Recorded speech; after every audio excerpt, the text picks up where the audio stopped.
Good morning, guys. Hope wherever you are and whatever you're doing, you have a sensational day. Well, there's no doubt we really have a new sense of reality and just what's normal at the moment. And, thankfully, we all know that there's lots of scientists around the globe working really hard to find a cure for this coronavirus. But even when they do find a cure, I'm not sure if you know, but there's actually a minimum testing period of many, many months before anything would be available for release and for wider public use. So really, why are you saying this, Rach? Why, and what does it mean in the here and now? Well, this new sense of normal and new sense of reality that we're all living at the moment is going to be around for a long, long while. And we all need to build our immune systems to be strong and to continue staying strong until such time that a cure is available for everyone. So as we also here in Australia inevitably starting to head into cooler months, into what we really hope is not going to be a long, cold winter. We really need to understand more about how to give our bodies, a fighting chance, how to battle in any cold, any flu, and God forbid, the coronavirus. So the question is really, how can we boost our immune systems to fight off all viruses as we are going to start to head into these cooler months? And so lucky for us, this morning, we're joined by our very special guest, Sarah Smith, dietitian from Bayside Dietetics, who's going to help explain all of this stuff to us. And Sarah works in a private practice in Bayside, Melbourne, after working for an extensive period within a Monash Children's Hospital. Good morning. How you doing? Good morning. Thanks, Rachel. Awesome. Really, really wonderful and exciting as always to be chatting with you. Now, when it comes to avoiding catching this coronavirus, we already know that hand washing and social isolation are really key precautions. But experts say that boosting your immune system may also give us an edge in fending off viruses and staying healthy during any cold and flu season or any season at all. So to begin with, we published your article titled "Boosting Immunity with the food options we have available." So for someone who hasn't read the article, could you give us a little bit of an overview on what it's about and what inspired you to write it? Kiddopedia inspired me to write it, just with their lovely focus at the moment that you guys are doing and helping everyone through the coronavirus and helping parents know how to best look after their children at the moment. So thank you for all you're doing for all the parents out there, Rachel and Kiddopedia. And the article basically just tried to really identify the key things at the moment that are available in the shops that you can be including in your shopping basket to try and keep on top of your immune system. Love it. Now, there's something I want to address in the first paragraph, and I'm going to read it out so everyone can understand what angle, and we'll have a bit of a chat to hopefully elaborate. And because for someone like me who doesn't know anything, and you're the experts, I'd love to be able to understand, this. So first question, or it's not a question actually, it's the first paragraph. I'm just waking up. So let's start. This is word for word the article. So let's start with a whack in the face with honesty. You say your immunity is pretty established already, and starting to make a change now, unfortunately, is going to make very little difference whether you contract the coronavirus, the flu, or another autumn bug. This is what I'm confused about. So what I'm assuming is, and so I know a lot of our immune system is in our gut. I think it's about 80%. So is what you're implying by saying this, if our gut isn't healthy, our immune system is weaker and more susceptible to fighting off infection? Is that what you mean by sort of saying that? Yeah, so you're right. There is a big part of our immunity that comes through our gut when you eat certain foods, and the foods being quite high in fibre. Those foods will travel right to the end of your gut where they are digested by the bacteria and the viruses, the good viruses that we're in our body, and that process helps build our immunity. But the point I wanted to make is that We can't on Sunday decide that we don't want to get the coronavirus on Monday and just make a change and expect it to be that fast. Our immune building happens over a long period of time, and a lot of it requires quite a sustained period of looking after your body to get the benefit. So there's the gut health, there's more, there's a process in your bones where you produce new blood cells that fight immunity and things like that, and that all takes a bit of time.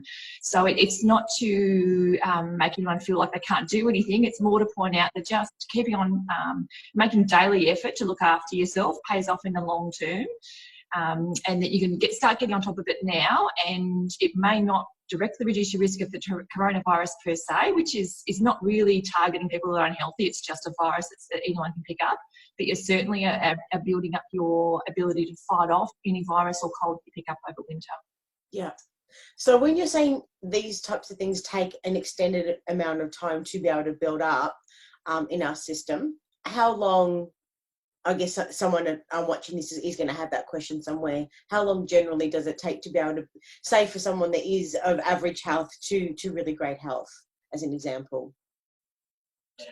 It's hard to answer because it's not as if you'll switch from not having an immune system to suddenly having one. It's just how much of these immune properties you're able to build in your body. So it's a sliding scale. So the healthier you make your diet, you will start to get some level of immediate effect from it. Some of the processes will take a few weeks to really get the full benefit of.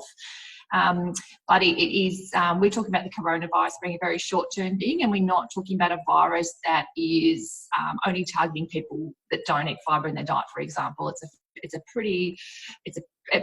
one across the board that it's a virus, so your body will contract it. It's just your ability to fight off things is boosted through your immunity. Yeah. Okay, well, this leads perfectly into our first question. So what key foods should I be including to boost my immune system? So there are two key types of nutrients that have got a long-standing history with boosting the immune system, and they are vitamin C and zinc. And a lot of people will take these in the form of supplements. That's fine for vitamin C. Zinc's probably not one I'd recommend to go out and supplement. I'd advocate food sources, and to be honest, I'd advocate food sources for both, because you just get the mixture of different nutrients rather than just the one isolated one. So in terms of the food types I'm talking about that give these two nutrients, vitamin C is in a lot of fruit and vegetables. The fruit and vegetables can be fresh or frozen or cooked, whatever form you like. At the moment, ones that are pretty good in vitamin C are the capsicums or peppers. Different coloured ones are great for you. There's a range of different colours out there. The red cabbage is pretty high, and broccoli is pretty high. Among the fruits that are available right now, the citrus fruit are pretty good. So oranges at the moment are available there, and they are reasonably high, as well as berries. And look out for berries too. They're still available fresh, but frozen is another good option for the berries.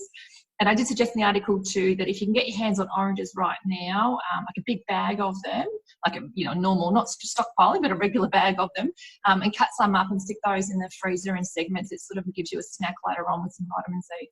So to freeze oranges? You're saying to freeze oranges? Yeah. Yeah. So if you just segment them, cut into little quarters, and put those quarters in a container in the freezer, they'll last for months. Cool. I never thought about that. Yeah. My packed with everything else, but never thought to freeze it. But yeah, okay, cool. So into packets. Yeah. All right, cool. Yeah. Now, what are your thoughts on the Mediterranean style of eating, which really means eating diet rich, as you just said, fruits and vegetables, grains, healthy fats, as fatty fish, nuts, olive oil? Like, what's your thoughts on that type of eating? Yeah, I feel like the answer to any question with is the Mediterranean style eating good? It's going to be yes. It's full of vitamin C because it's got the fresh fruit and vegetables in there. Yeah. It's full of zinc, and I forgot to touch on zinc in my last answer, but zinc would come from your meats, your seafood, all the alternatives that are available right now in tins, like chickpeas, beans, legumes, all those kinds of things. And they're really high in the Mediterranean diet too, which is really good. And that's really high in fibre, and fibre is the thing that's going to go through to that gut and nourish it and get the immune system in the gut functioning well. So yeah, if you're looking for a really nice example of a diet to follow that's really going to boost your immune properties, Mediterranean is a great way to go. And then later on, if we talk about heart health, I'll say, yeah, it's a great way to go for that. If you want balanced eating, it's a great way to go. So I think it's a really nice one. It's not a fad type approach to eating. It's a really nice balanced way to eat that's going to look after your body right now. So just to clarify for anyone watching, so Mediterranean style of eating is a diet rich in fruits, vegetables, whole grains, healthy fats, in foods such as nutty fish. Oh my goodness. I need this coffee. Fatty fish, nuts, and olive oil. Good morning, Rach. And this eating pattern really seems to be, as you said, it's high in vitamin C, zinc, and other antioxidants, which really help reduce inflammation and fight infection. Would that be right? Yeah, beautifully summarised. Yep. And I've got another question for you too. So what's your thoughts on limiting meat, especially processed and fried foods?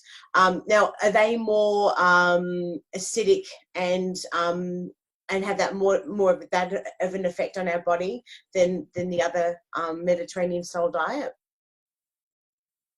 Yeah, sure. So anything that's processed, what happens there is the factory goes away and does a lot of the work that your body would naturally do. And we're actually designed to cope really well with these foods. So I'll always advocate for somebody getting it from the more whole form or something, more often than not, and limiting processed foods, whether that be meat or any type of food. So you're going to get more nourishment. You're going to get the concentration of zinc, for example, in fresh meat is higher than it would be in a processed meat, purely because your processed meat's probably going to have a bit of fillers in there and less of the actual meat. And when I say things like that, I'm never telling someone they can't have those foods. By all means, go and enjoy something like that if you want to and it suits your the way that you eat. It's just that more often than not, aiming for the fresh, unprocessed, not fresh per se, but the unprocessed forms is going to be give you the better nutrients. And what's your thoughts on fermented foods such as yogurt? Sauerkraut may be available on the shelves. There's not much available on the shelves at the moment. We all know that. But if it is, miso, I think it's the kaffir lime leaves. I believe they can also be good in boosting good bacteria in our stomach. So what's your thoughts on fermented foods as well in our diet at the moment? Yeah, good question. It's all those types of foods, they basically have bacteria in them in a positive form, so good bacteria, you would say. And so what the thought is around those is that they possibly, by having them in the food, they possibly carry those bacteria to the very end of your gut where they potentially will colonise or find a home to live and then stay in there and make your gut healthier. And there's a lot of evidence to say that does happen, and that's really helpful. There's some evidence to say that it is, put it in your mouth doesn't necessarily have it end up at the other end of your gut. I think though things like that, if they fit well into your diet, it's a good idea to include, particularly things that you get other nutrients from as well, like your yogurt. So if you're getting a nice source of some good bacteria plus some calcium in your day, what a beautiful thing to do. So it's something I would certainly say if it fits well and works for you, great, do it. If it doesn't work for you, don't worry, you're not necessarily, missing out on anything. Okay. So what I'm getting from this, that good healthy food is medicine effectively, and overall our diet should be rich in, you said, vitamin C, in zinc. What were the other sort of key things we can sort of take away from this? And probably fibre to nourish your gut. So the fibre that travels through to the end of the gut and gets that immune system working. Okay, so vitamin C, zinc, fibre, and as much as possible, an all-round balanced diet, which we already know to have, but it's even more important at the moment. Cool. Question. Yeah, beautiful. Yeah. Interesting question, this one. So I'm really excited and eager to hear your answer. So question number 2 is, should I lose weight to boost my immunity? Here we go. Yeah. Tell me. So if you want a one-word answer, no. The priority right now is to nourish your body and look after it and get it all the nutrients it needs to keep functioning well. there's a big misconception in the community that weight loss equals health, where in actual fact, weight loss puts your body under a bit of stress and you risk not getting enough of the nutrients. So I would steer people away from any sort of dietary restriction right now, and instead get them to put their energy towards trying to get the balanced diet that you mentioned, whether it be the Mediterranean style or any other form of getting a balanced way of eating, and just nourishing their body right now rather than doing any form of restriction. And would you say also it's important to stay active? I read that exercise causes our bodies and our body's antibodies and white blood cells to circulate a lot more rapidly, which means that they'll be able to detect a bug or a virus a lot more quickly. So being active has a lot of benefits. Plus, it also lowers our stress hormones, which reduces our chance of getting sick. What's your thoughts on that as well? Yeah, I think those points you made are beautiful. What a great way to kill a few birds with one stone in terms of getting the blood pumping, getting your immune system pumping around your body, getting that stress relief, like you said. And we know exercise is always good for your health as well. It doesn't have to be exercise. I've just used that word, but more any sort of movement that you enjoy. So any movement out there. We're a little bit limited now on what that might look like, but we're not excluded from being active. So you can get out there and do a walk still, small classes, those kinds of things are still great ways to get out and be active. Yeah, and I saw research I was reading last night as well has shown that raising our body temperature may also help kill the germs in their tracks with any viruses as well, because certain viruses can only live up to a certain body temperature or any temperature within the atmosphere as well. So I just wanted to get your thoughts on that, but thank you. Question number 3, how should I feed myself at the moment? Right. So I think we've made probably a few good points in here that some really nice ways to feed yourself. The ones that we haven't covered, and probably what we're best targeting with this question too, is with the sources of food that are available right now. Having said that, I think our food supply is doing okay. We're not limited in our food supply. Australia is not having an issue with having enough food. It's just the distribution, getting out to the centres, because the demand is higher than the regular food supply can cope with. But we're certainly not facing a food shortage per se, but it does give an opportunity to talk about some longer term options that people can be using. So a category we haven't talked about yet would be your dairy foods, or the alternatives to dairy that some people choose to have an alternative like soy, for example. But including that in your diet still is really important for your calcium sources. So if you can source the fresh stuff still and continue with that, things like yogurt that you mentioned, Rach, it's really good for the bacteria in there. But dried forms are just fine for dairy. The calcium is really stable. So if you have powdered milk versus fresh milk, you get just as much calcium in there. Yeah. Another food category I haven't really touched on is the grains, which I think people went straight away as the thing to focus on and make sure they had enough, with the example of the rice. And rice and pasta has been pretty prominently taken off the shelves and used by people. And if that's a nice thing to include still if you've got it. If you don't, though, there's still plenty of other ways that you can make grains the base of your diet, which is really important to do to get enough energy to keep your immune system up. Things like packets for me, the bottom of my cupboard of couscous have sat there for months that I never use, but that's actually a really nice grain replacement for, say, rice or pasta. You can use a baked potato. There's plenty of fresh potatoes coming through at the moment. And possibly that's a nice way to get some vitamin C too. You have a meal where you've got some, maybe some red cabbage cut up as a coleslaw on that baked potato, and that's a really nice sort of source of vitamin C. And then maybe some baked beans on top of that, which is a really nice source of zinc. So that can become a new meal. And then any other obscure things, like I again have a packet of corn chips that's been in there for a while, and I can turn that into a meal by making nachos, so adding a tin of red kidney beans and some sort of saucy type thing, and some cheese on the top. So it's maybe it's a really nice way to get some variety and some new ideas in your diet at the moment that you and stuff you haven't used. Yeah, and I guess with all the panic buying as well at the moment, and as you just said, not everyone's really going to have access to fresh foods as well. We've all seen the photos, and we've all walked into a supermarket at the moment and had that moment and just said, what's the real virtual reality are we living in at the moment when shelves are completely bare? We've seen it, we're living it. So the question, and you've addressed this at the start of our chat today, but I just wanted to reiterate the question. So if we are really looking at keeping our bodies strong and building our immune system over an extended period of time, what are your thoughts on supplements and multivitamins? I mean, as a dietitian, I know that you're going to say that we should be getting our nutrients from the food source, vegetables, indirectly, but as you mentioned before, I know that zinc has got a lot of as a supplement, and has had a lot of viral exposure online as well, and it's people are saying it's a way to help prevent the coronavirus. I don't know if that is true by any means, but with regards to taking supplements to be able to help build our immune system, what's your thoughts on that if people aren't having access to enough of fresh foods because it's just not available in the supermarkets when they're doing their weekly shop or their shop? Yeah, good question, Rach.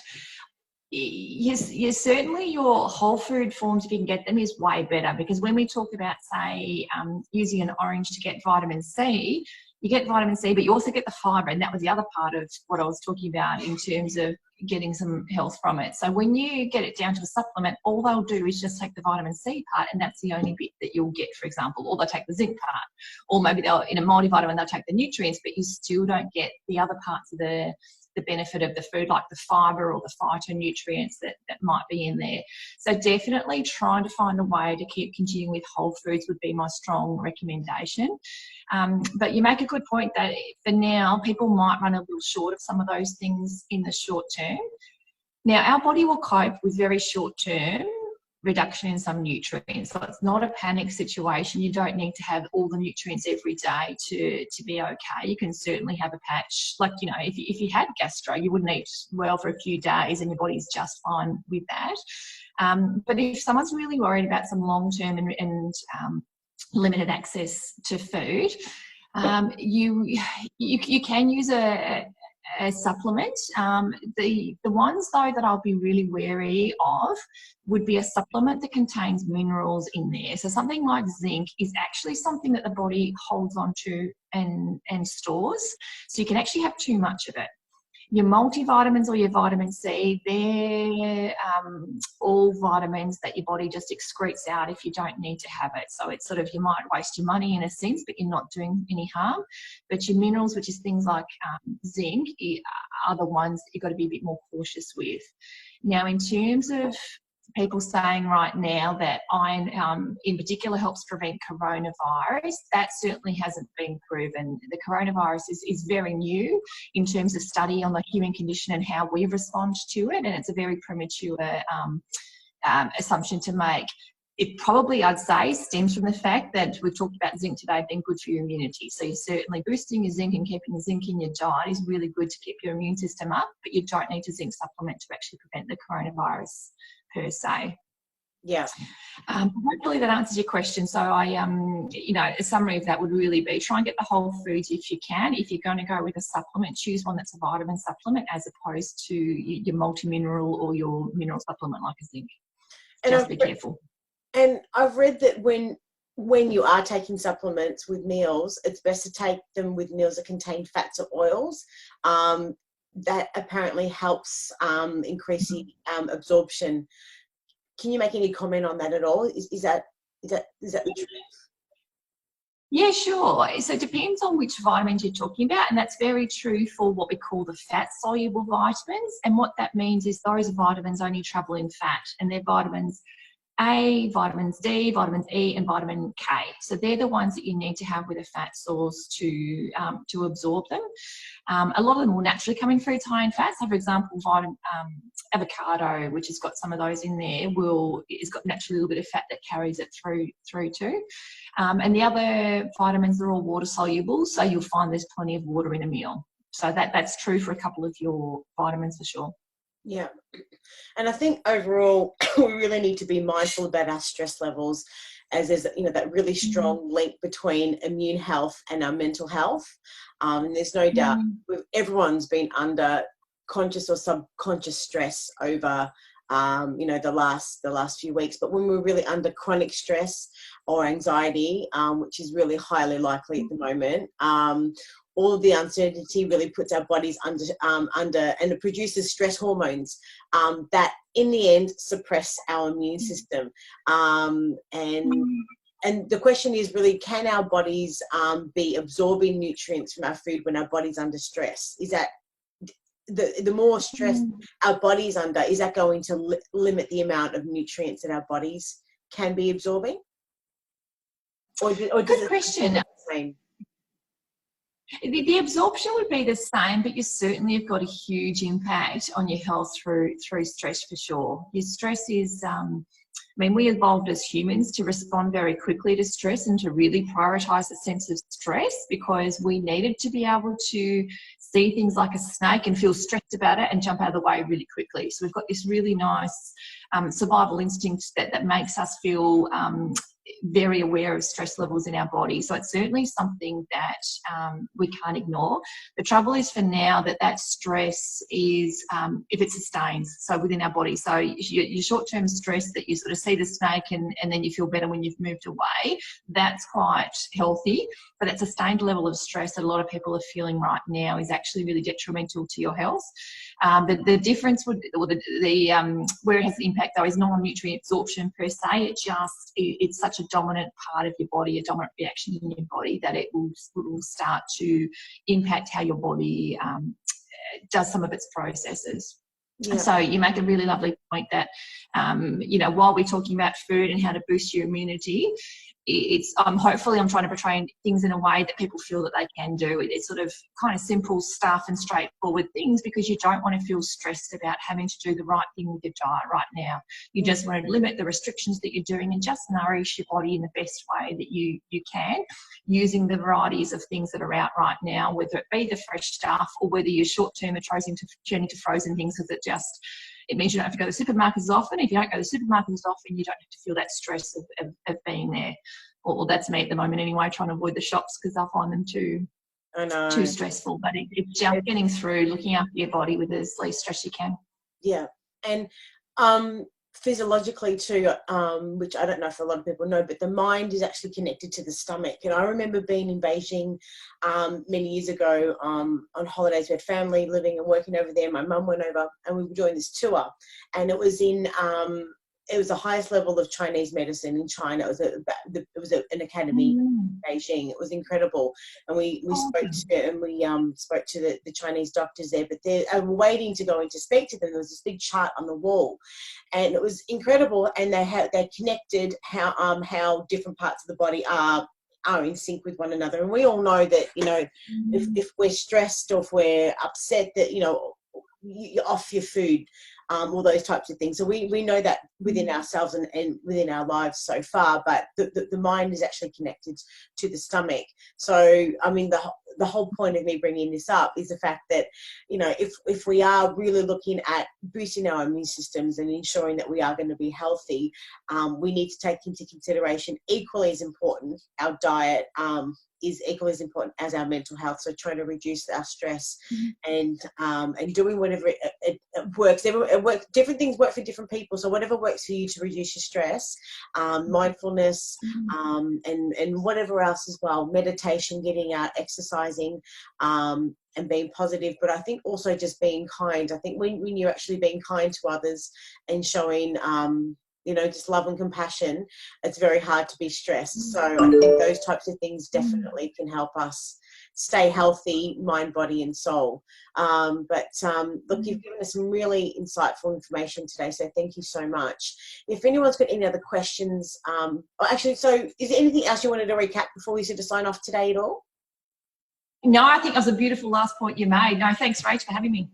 Oh, well, look, as always, it's a real pleasure chatting to you, and I can't wait to chat with you again. If anyone's got any questions for you, whereabouts can they find you? So I work for Bayside Dietetics, and I'm still working at the moment, but I have moved to most sessions being virtual at the moment, just to protect people. Bit of a mixture, but mostly virtual sessions. So still working away at the moment. And www.baysidedietetics.com.au, or follow the links through Kiddopedia. Awesome. Chat soon. Take care. Stay healthy. And everybody, love to the kids. Stay well. And just try and just reduce that stress and just be kind to others. Hey, chat soon. Right. Bye. Sounds good. See you, Rach. Bye.